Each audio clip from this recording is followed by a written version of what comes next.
This video will explore the polyline command. A polyline is similar to the line, except that all of the objects created with a polyline are treated as one entity in AutoCAD. You can change between straight line segments and arc segments, and you can alter the width of a polyline.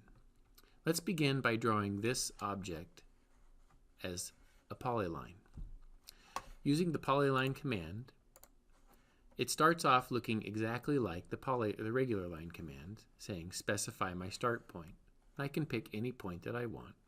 Just to keep things even, I'm going to track this off, and I'll pick that point right there.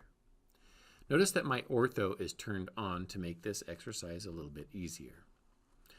The next point that I want is 1.5 inches over. So using direct distance input, I'm just going to stretch my arc in the direction that I want to go and type in 1.5, press enter.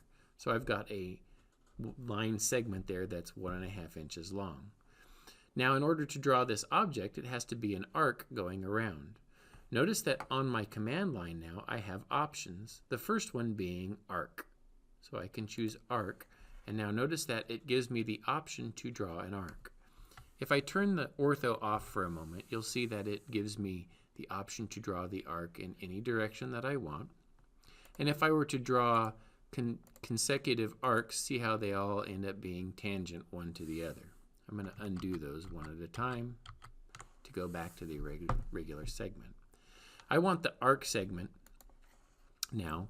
I'm going to turn my ortho back on because I want the end of that segment to line up exactly orthogonal with the beginning of that segment. And it's going to be 1 inch across this slot. So I'll just stretch it up in the direction that I want it to go, type 1, press enter to make that end.